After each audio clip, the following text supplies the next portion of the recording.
परम पूज्य गुरुदेव, परम वंदनीय माता जी सूक्ष्म रूप से विद्यमान है। नमन करता हूँ, मानव मात्र को प्रणाम करता हूँ। आदिशक्ति माँ गायत्री प्राणों की देवी है, जो प्राणों के रूप में 84 लाख प्रकार के जीव जंतु वृक्ष वनस्पतियों के साथ साथ मानव जो शरीर है, मानव शरीर को भी धरती पर जिंदा रहने के लिए जिस शक्ति की आवश्यकता है वो आदिशक्ति माँ गायत्री की वो बिजली है, जो बिजली रूपी सत्ता है, जो आँखों से ना दिखाई देने वाली है। तो आँखों से किसी रूप में देखने का हम प्रयास जो कर रहे हैं धरती पर, दोस्तों यहाँ मानव जो शरीर है 5 महाभूतों का बना हुआ है। 5 अग्नि जल पृथ्वी वायु और आकाश से बना हुआ ये मानव शरीर है। और इस मानव शरीर की जो चमड़े से बनी हुई चीज़ें हैं, उनका सबका एक निश्चित साधारण स्तर पे हर एक आँख कितनी दूर तक देख सकती है, क्या देख सकती है, कान कितने 1 हर्ट्ज प्रति सेकंड से लेके 1000 हर्ट्ज प्रति सेकंड की आवृत्तियाँ सुनाई दे सकती है, उससे कम की आवृत्तियाँ सुनाई नहीं देती हैं। तो यहाँ पर जो मानव जो शरीर है और शरीर के अंदर जो अंग प्रत्यंग है, इन अंग प्रत्यंगों से संपूर्ण ब्रह्मांड की संपूर्ण चराचर जगत को देख पाना, समझ पाना साधारण अवस्था में असंभव है। और असाधारण अवस्था में यही मन की आंखें खुल जाती हैं, मन का हृदय खुल जाता है, मन के द्वार खुल जाते हैं और मस्तिष्क में प्रसार होता है और संपूर्ण ब्रह्मांड का प्रत्येक अणु, प्रत्येक परमाणु, संपूर्ण ब्रह्मांड का एक एक कण का संबंध हमारे इसी भौतिक शरीर से स्थापित हो जाता है। उस समय जब ये अपनी सूक्ष्म स्तर की अपनी जागृति को संभव बनाती है। दोस्तों, आज हम एक ऐसे काल में जी रहे हैं जहां विज्ञान जगत के आविष्कार सारी दुनिया को एक अनोखी दुनिया का निर्माण कर दिया है, जहां मानव की बुद्धि द्वारा प्रयोग किए गए उन वैदिक सूत्रों के कारण धरती पर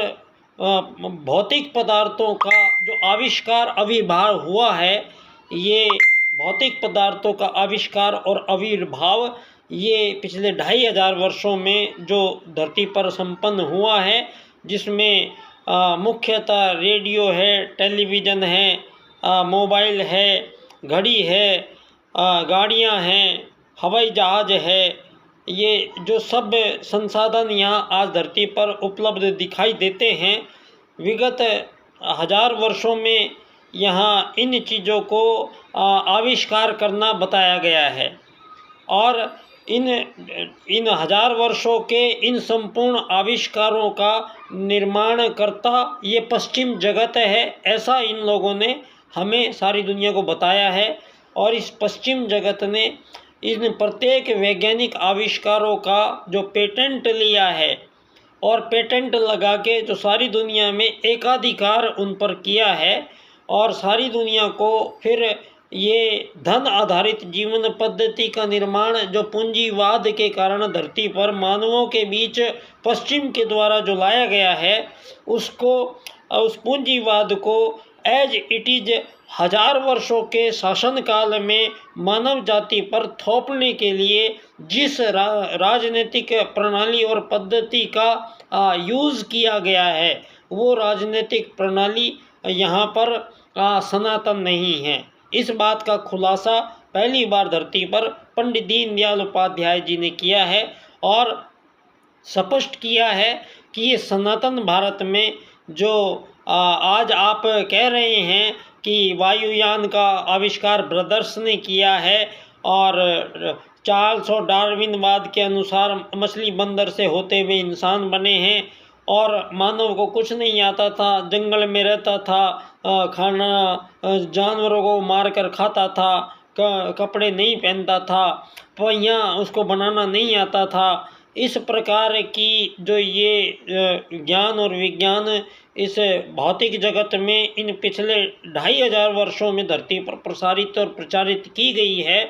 वस्तुतः आज हम उस एक सनातन भारत से बात करते हैं और उस सनातन भारत की आपकी वैज्ञानिक प्रयोगशालाओं के माध्यम से अब हमारे सनातन भारत का यहाँ प्रस्तुतिकरण संभव हो पाने की परिस्थिति का निर्माता आपका विज्ञान जगत ही ठहरा है। इस बात का हमें संतोष है। और यहाँ पर दोस्तों यहाँ पर ये बात प्रकटतः और स्पष्टतः रूप से घोषित यहाँ पर सैद्धांतिक और वैज्ञानिक रूप से प्रत्येक बात का विवेचन हमारे सनातन धर्म में प्रारंभ काल से ही हुआ है। इस बात का अब हमें इस जो दुनिया चल रही है, जो ये भौतिक विज्ञान को सारी दुनिया में प्रचारित और प्रसारित करके और धन आधारित जीवन पद्धति, मानव को धन आधारित जीवन पद्धति के साथ जो बांधना किया गया है, ये पहली बार इस बात का खुलासा, इस षड्यंत्र का खुलासा पहली बार भारत भूमि में कोई राजनेता करता है। और वो राजनेता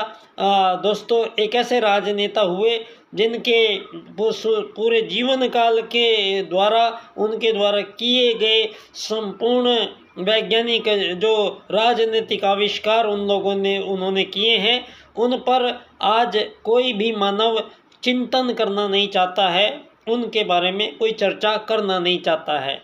और ऐसे ही वो जिनकी मृत्यु भी हत्या की गई और जिनकी मृत्यु भी रेलवे स्टेशन पे हुई और जिनका जन्म भी रेलवे स्टेशन पे हुआ। जन्म हुआ धानक्या स्टेशन जयपुर राजस्थान में, जहाँ जन्म स्थली है पंडित दीनदयाल उपाध्याय जी की। और वहाँ उस जन्म स्थली पर एकात्म मानववाद के राजनीतिक सूत्र का आविर्भाव उस देवात्मा द्वारा संपन्न किया गया है। इसलिए ये धानक्या स्टेशन जयपुर राजस्थान की भूमि भावी जीवन में, जो भावी मानव जीवन है, उनको राजनीतिक दिशाधारा देने का जो यहाँ एक ये ज्वलंत एक मशाल जो जली है, एकात्मवाद की जो मशाल जली है, वो उसी युग परिवर्तन बेला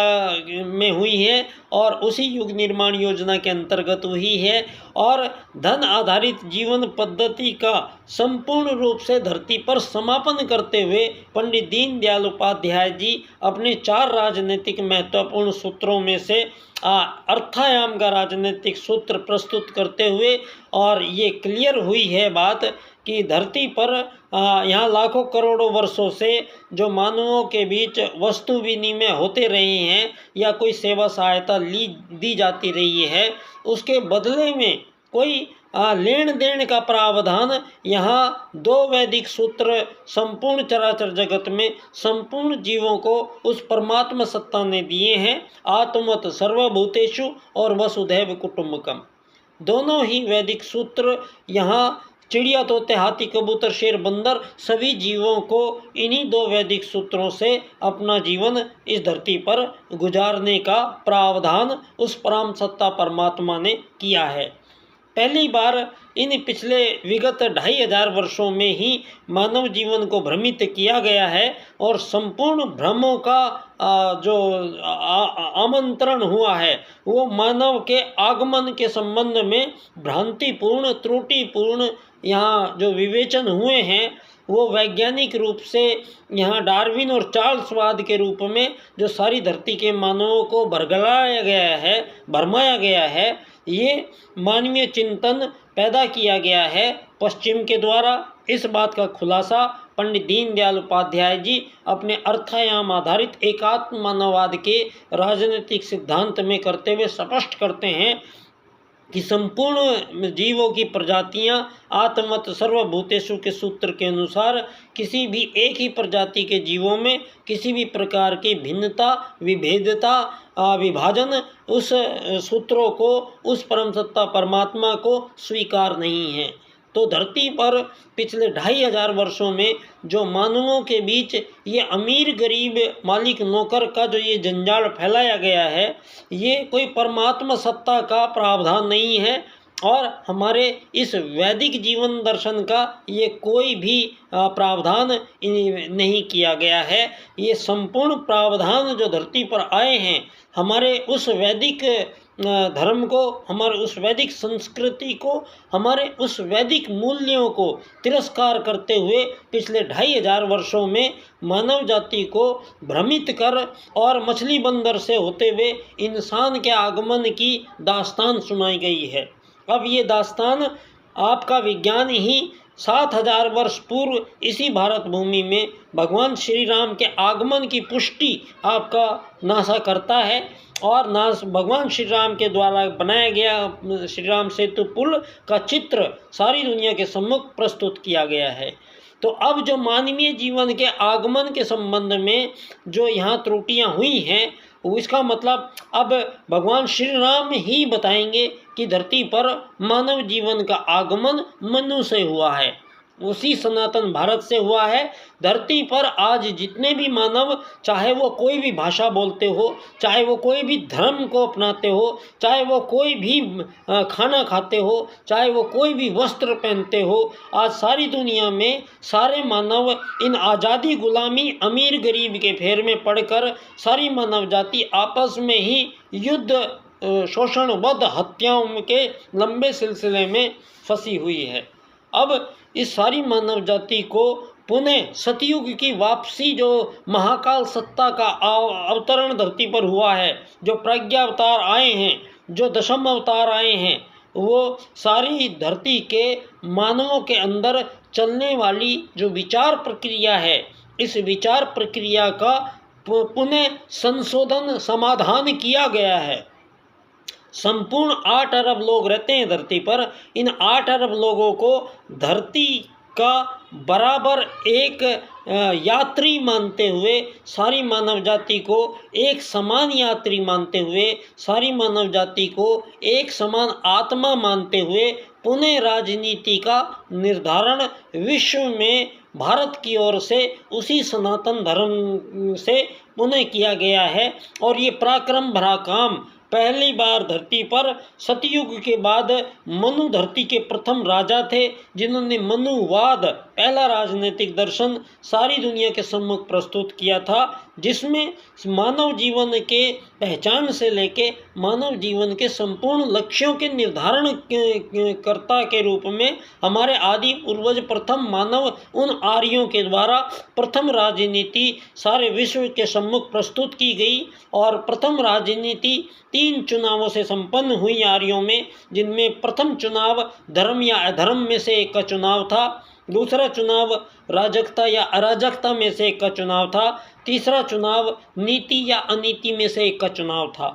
आर्यों ने धरती पर प्रथम राजनीति का निर्माण किया और उन्होंने आपस में ही 3 चुनाव संपन्न किए, जिसमें धर्म, राजकता और नीति का चुनाव किया। तो इस प्रकार से धरती पर प्रथम राजनीति का आविर्भाव आर्यों के द्वारा हुआ, जो धर्म आधारित राजकता की नीति कहलाई, धर्म आधारित राजनीति कहलाई, जो संपूर्ण रूप से वैदिक दर्शन से अनुप्राणित होते हुए और मानव की पहचान से लेके मानव जीवन के संपूर्ण पराकाष्ठा के रूप में मानव जीवन के लक्ष्य का निर्धारण धर्म, अर्थ, काम, मोक्ष प्राप्ति के रूप में यहाँ किया गया है। मानव जीवन को यहाँ एक शरीर न मानते हुए मानव को केवल एक आत्मा माना गया है और आत्मा मानते हुए मोक्ष की प्राप्ति उसका लक्ष्य निर्धारित किया गया है। यहाँ त्रुटि इन 2500 वर्षों में हुई है और यहाँ मानवों के बीच में ये जो धन, रुपया, पैसा, सोना, चांदी, डॉलर का जो ये प्रावधान किया है, इसका निस्तारण और इस षड्यंत्र का खुलासा पहली बार ये राजनेता करता है, पंडित दीनदयाल उपाध्याय, जिन्होंने धरती पर मानवों के बीच संपूर्ण विभाजन और विभेदों का समापन करते हुए अर्थायाम आधारित एकात्म मानववाद की राजनीति का प्रस्तुतिकरण किया है। दोस्तों, मेरा विषय है पंडित दीनदयाल उपाध्याय जी के ये 4 राजनीतिक सूत्र, जिनकी व्याख्या एक विशेष क्रम से हम करेंगे। तो सारे संसार के बीच जो ये हजारों वर्षों से मानवों के बीच द्वंद्व, युद्ध, शोषण, वध, हत्याओं का लंबा सिलसिला जो चला आ रहा है, इन सभी का समापन करने का यही वो समय है और यही युग परिवर्तन है। युग परिवर्तन में मुख्य रूप से जो बदलाव आएगा धरती पर, वो आएगा अमीर गरीब का खात्मा, मालिक नौकर के बीच का खात्मा, प्रत्येक मानव जीवन को एक समान अधिकार और कर्तव्यों से पुनः धरा पर लैस किए जाना, यही पंडित दीनदयाल उपाध्याय जी के 4 राजनीतिक सूत्र ये कार्य संपन्न करेंगे। इन 4 राजनीतिक सूत्र की व्याख्या एक विशेष क्रम से हम करेंगे तो वस्तु स्थिति सबके सम्मुख प्रस्तुत होगी। ये विषय बनेगा इनका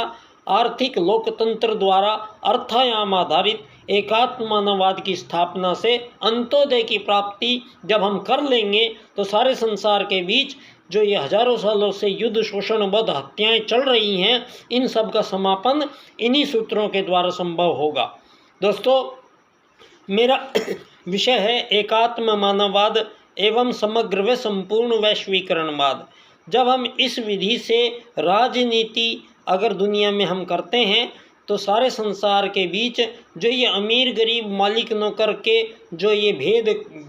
खोले गए हैं, इन सब का समापन करते हुए मानव को केवल धरती का एक समान यात्री मानते हुए यहाँ पर सारी विश्व की राजनीति का पुनर्निर्धारण किया गया है, जिसके कारण मानवों के बीच हजारों सालों के युद्ध, शोषण, वध, हत्याओं के सिलसिले सदा के लिए यहाँ समाप्त किए जा रहे हैं और मानव को एक नवयुग में पुनः सतयुग में आगमन मानव का करा रहे हैं। परम पूज्य गुरुदेव की अनुकंपा और कृपा के छत्र छाया में ही ये संपूर्ण कार्य संपन्न हो रहा है। इसकी कड़ी एक पंडित दीनदयाल उपाध्याय जी के रूप में जो विश्व राजनीति का पुनर्निर्धारण करने का महत्वपूर्ण कार्य परम पूज्य गुरुदेव के ही निर्देशन में संपन्न हुआ है और वो कार्य पंडित दीनदयाल उपाध्याय जी के अर्थायाम आधारित एकात्म मानववाद की